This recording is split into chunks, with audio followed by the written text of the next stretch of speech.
dos grandes erros aí, vamos dizer assim, né, das empresas, que é o fato, às vezes, de não profissionalizar, né? Então, o que acontece, né? As discussões todas em relação à empresa são feitas, muitas vezes, no almoço, no final de semana, naquelas reuniões de família.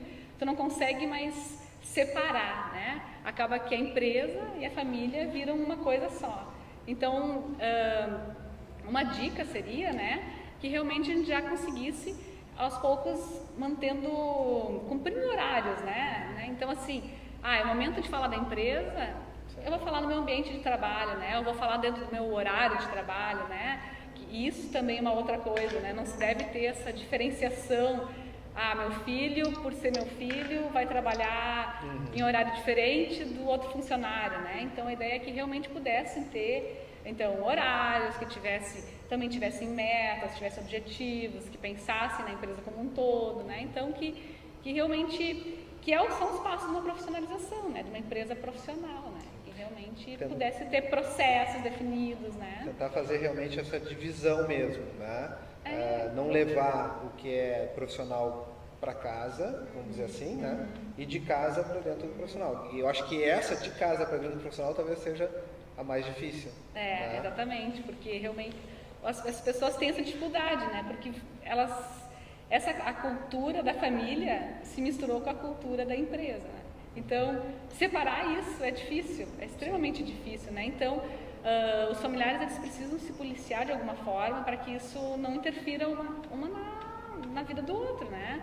Porque o que acontece, às vezes, tu realmente tem um conflito dentro da empresa que tu leva para dentro de casa. Sim. E às vezes tem um conflito dentro de casa que tu leva para a empresa, né?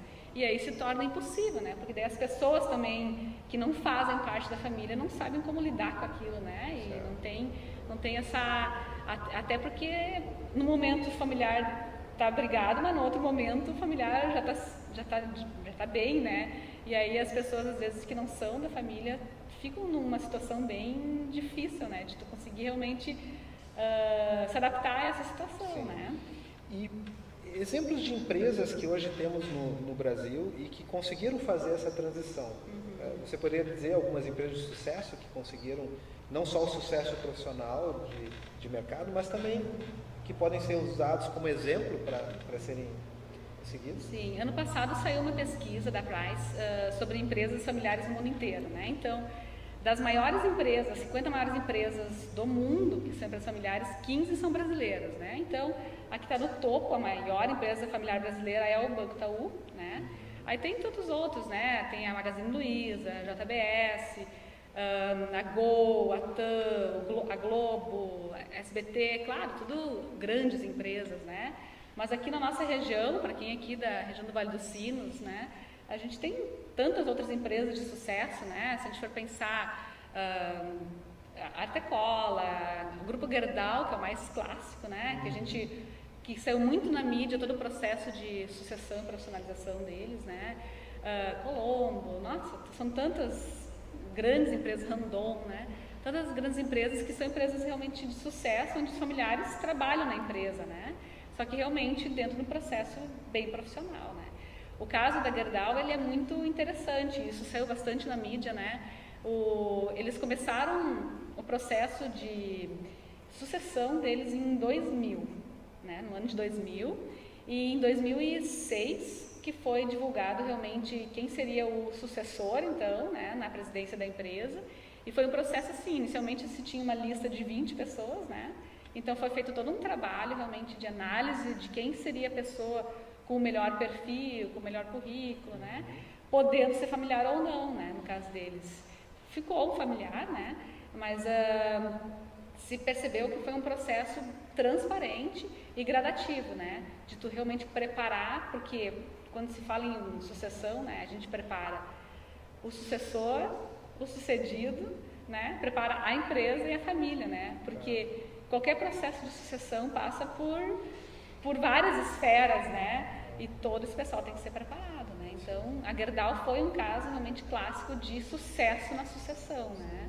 E essa questão como é que acontece, por exemplo, a percepção de uma empresa que ela precisa preparar a sucessão?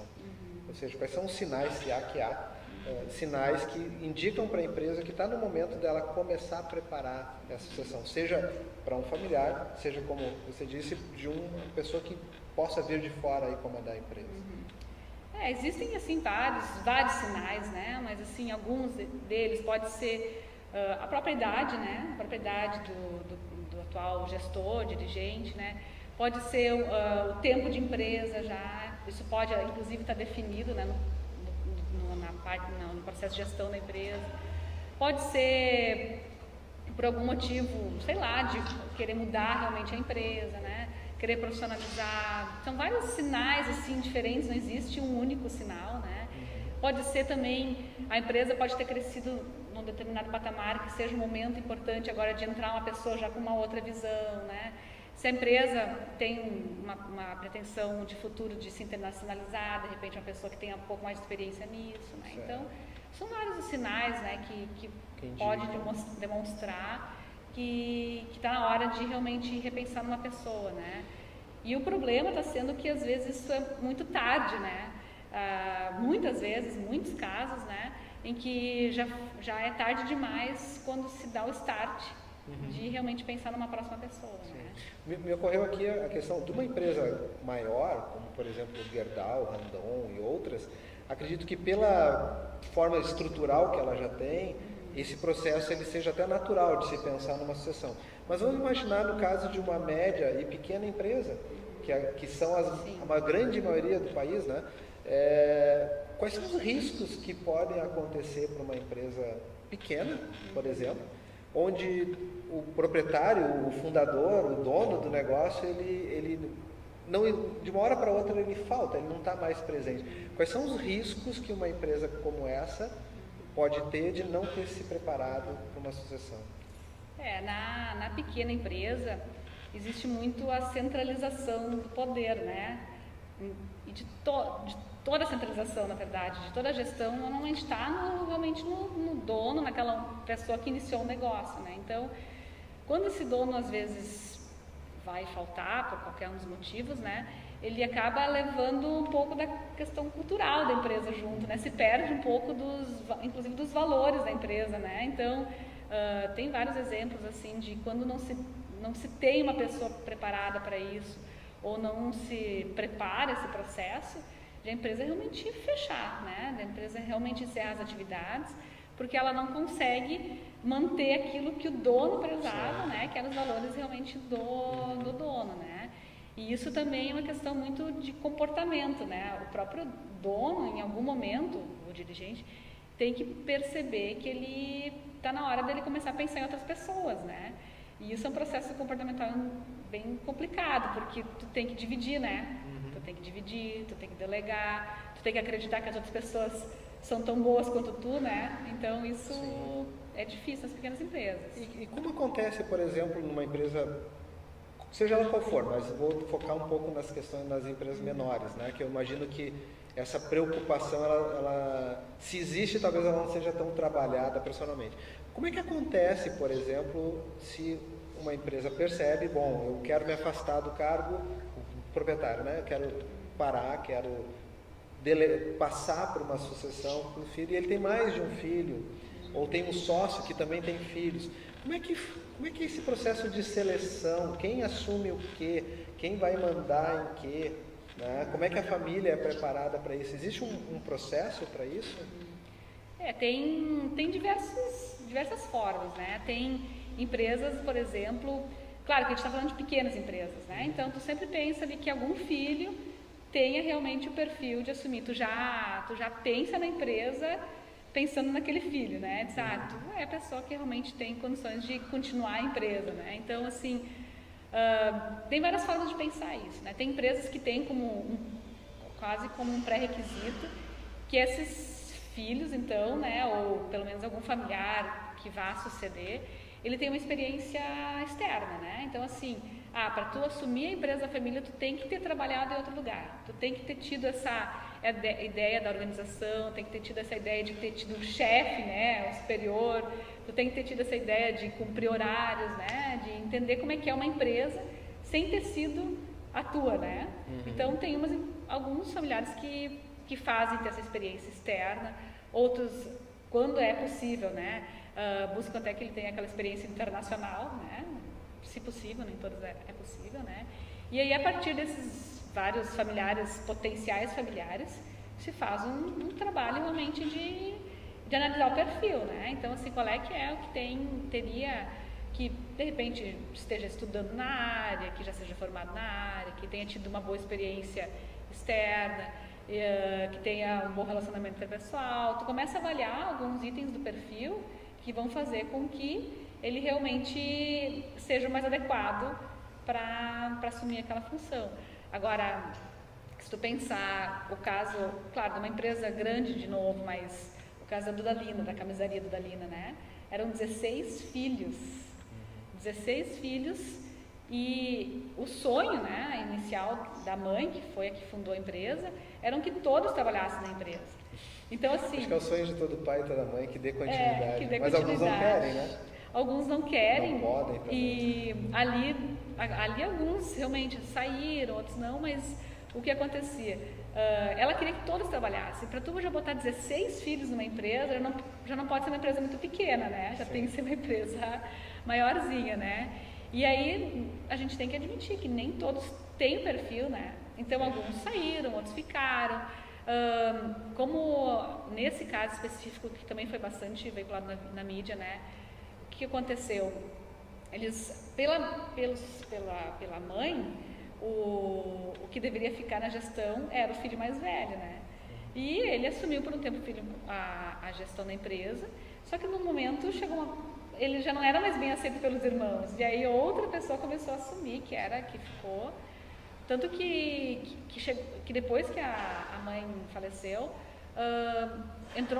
foi uma crise familiar incrível, e eles venderam a empresa, né? Eles venderam a empresa. Até agora, ano passado, acho que uma das filhas ficou na presidência até aquele momento e saiu, né? Chegou num momento de crise familiar que eles não puderam mais manter a empresa, né? Tiveram que dividir, né? Então, isso aconteceu numa grande, mas pode acontecer numa pequena, né? Porque a gente sabe que vão realmente... Os filhos vão casando, vão tendo outros filhos, e aí quando tu vê, tu tem... E uma série de interesses vão surgindo, exatamente. E obviamente as desavenças, né? Antes da próxima pergunta, avisando o pessoal que está nos assistindo no YouTube, temos um bate-papo no canal do nosso YouTube. Se quiser fazer alguma pergunta para a professora Cláudia, estamos aqui monitorando, tentaremos responder online. O pessoal que nos acompanha no Facebook, pode colocar os seus comentários lá e depois daremos o retorno também de algum questionamento, tá bom? E nesse sentido, então, por exemplo, quando começa a ter essas divergências, não há acordo, é o caso de contratar uma consultoria externa para tentar ajudar, ou a família deve tentar resolver por si? Quando há condições, e existem, né, a possibilidade de fazer isso, é bom ter um olhar externo, né? A consultoria externa, ela pode ser um pouco mais isenta nesse processo, porque enquanto familiar, tu sempre, sem querer, né? Sem querer vai acabar te posicionando mais para um lado do que para o outro, né? Então, essa consultoria externa poderia realmente ajudar nesse processo de dar uma visão mais isenta, né? Sem tanto sentimento, né? Porque quando a gente envolve a empresa, é difícil te isentar do sentimento, né? E poderia entrar com ferramentas, com certeza, né? Ferramentas e processos que facilitariam essa tomada de decisão ou até mesmo o processo de sucessão. Uma dessas últimas pesquisas aí que também saíram sobre as empresas familiares de uma forma geral, mostra que não são 11% o número de empresas que têm o uso de ferramentas de gestão, né? E aí a gente vê ferramentas relativamente simples, né? Até fazer um planejamento estratégico, que a gente sabe que é complexo, mas dá para fazer em qualquer tamanho de empresa, né? Pouquíssimas empresas têm, então elas têm essa dificuldade de enxergar o futuro, né? E eu vejo isso, tu também deve sentir nas empresas que tu trabalha, como é difícil tu pensar numa empresa familiar no futuro sem pensar que alguém na empresa vai estar lá, alguém da tua família vai estar lá, né? Então, assim, tu pensa assim, eu fiz essa empresa para ti, e na verdade tu é uma empresa que está competindo com outras, né? Então, pode ser que o teu familiar não seja a pessoa mais adequada, né? Casualmente, essa semana tem um cliente E ele me comentou isso, ele é o CEO da empresa e nenhum dos filhos ele vai assumir a empresa. E ele está, digamos assim, não só um pouco chateado com isso, que ele gostaria de ver um filho assumindo, como ele também não sabe muito bem por onde ir agora, já que ele também não quer ficar trabalhando todo o tempo na empresa, ele pretende ter a sucessão. E eu me lembro de ter recomendado a ele justamente isso, olha, existem oportunidades aí de empresas de assessoria que oportunizam melhor essa questão de transição. Então, bate bem nisso, assim, Sim. né? Às vezes chega num ponto que ninguém na família vai assumir, não querem ou não podem de alguma forma, e aí sim, a empresa tem que tomar, as pessoas têm que tomar uma decisão, fecho, profissionalizo, transfiro, vendo, né? Então começou a entrar na pauta desse cliente até mesmo a questão de possibilidade de vender a empresa. As pesquisas mostram, né? 30% são as empresas que chegam na segunda geração e 5% são as que chegam na terceira geração. Na terceira são 5. É muito baixo. E isso se deve ao que? A problemas de gestão mesmo? Ou tem problemas de planejamento de sucessão, na verdade. Por causa só da sucessão, 5% chegam na terceira geração. Exatamente. Claro, tem outros fatores também, mas a sucessão... um deles é a sucessão, né? É a falta de profissionalização, a falta de pensamento a longo prazo também, falta de conhecimentos de gestão, né? Então são todos motivos que fazem com que só 5% cheguem nos... Nossa, então significa que essas empresas todas que nós temos hoje, desculpa, eu não lembro o dado que desse no início... 90% são familiares, 90% né? são familiares. Isso significa então que somente 5% delas tem hoje, pela estatística, chances de chegar na terceira geração. Terceira geração. Pelas estatísticas, é essa a realidade. É um dado preocupante. Eu não sei quanto a vocês, mas para mim me surpreende, porque eu não imaginei que era tão baixo. É preocupante pela importância que essas empresas têm, né? Sim, na economia. Na economia, né?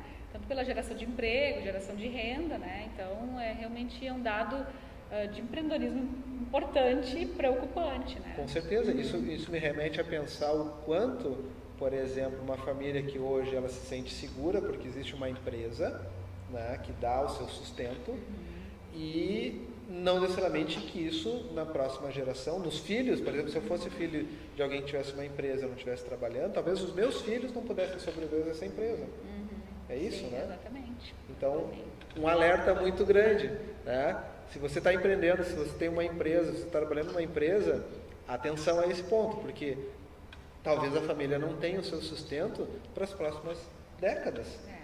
Além de toda a questão de mercado, de dificuldade, de gestão, de coisas que acontecem, o simples fato de não haver um planejamento de sucessão já está comprometendo o futuro da empresa. Sim, exatamente.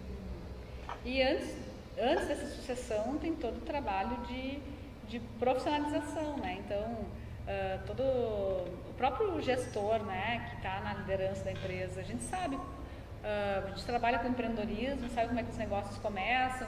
Às vezes começam de uma ideia e tu não tem muita estrutura, né? Claro, a gente como professor, como consultor, a gente diz, faça um plano de negócio, avalie a ideia, veja se ela realmente é uma oportunidade de negócio, mas a gente sabe que nem todos os negócios começam assim, né? Então, o proprietário, às vezes, ele começa da forma que ele conseguiu fazer, né? Então, vai desenvolvendo a empresa, às vezes a empresa vai indo bem, tem 20 anos, 25 anos, mas ele não pode simplesmente estacionar, né? Ele não pode parar no tempo, ele tem que ficar realmente se atualizando, né? E isso é processo de se profissionalizar, né? Da pessoa se profissionalizar e da empresa se profissionalizar, né? Então, consultoria é um caso importante de fazer, estudar provavelmente também é um caso importante.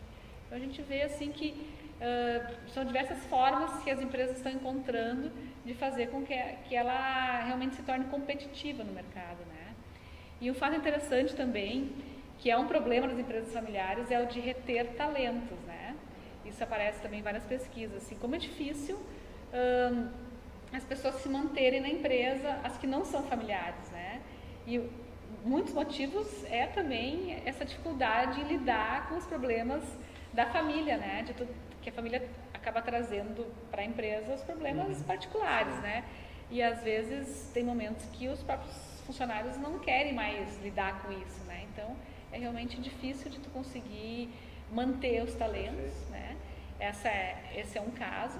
E tem também pessoas que preferem trabalhar em empresas familiares, tem também esse outro ponto, né? Porque às vezes uma empresa familiar te dá mais liberdade para tu trabalhar as tuas ideias, né? Se tu é funcionário de uma multinacional, tu às vezes segue muitas regras, muitas normas, né? E uma empresa familiar às vezes precisa realmente de uma cabeça nova, de uma ideia nova. Então, muitas vezes esses profissionais têm mais liberdade para poder atuar, né? Então, mesmo com as questões culturais, que uma empresa familiar não descarrega muito. Depende do tipo de empresa, é legal, né? Porque tu consegue realmente colocar em prática algumas coisas que tu não poderia fazer numa empresa muito grande, né? Agora, de repente ela se tornou atrativa, mas ela não conseguiu manter aquele funcionário em função das questões realmente culturais, né? Já é uma dificuldade reter talentos, né? Se tiver esse componente ainda junto, dificulta mais. E a questão, já falamos de alguns erros que podem ser fatais para a questão de uma empresa familiar. Que outros erros podem acontecer dentro de uma gestão de uma empresa familiar que podem ser fatais para o negócio também? A gente já falou de sucessão, a gente falou de profissionalização, né? Outros quesitos que acontecem, né? De tu não conseguir realmente...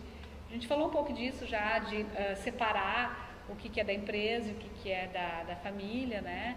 A questão da mistura da parte financeira, quando ela não está bem organizada também, né? Isso não é só de empresa familiar, isso aí é um problema de empresa, de qualquer tipo de empresa, principalmente das pequenas, né? Quando a gente diz que o bolso é único, né?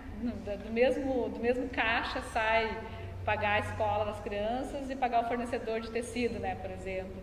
Isso é um problema que acontece nas empresas familiares, que acontece nas empresas também de pequeno porte, né? Então a gente vê que tu tem que ter a organização financeira da empresa muito bem estruturada, senão realmente tu também começa a influenciar no futuro da empresa, né?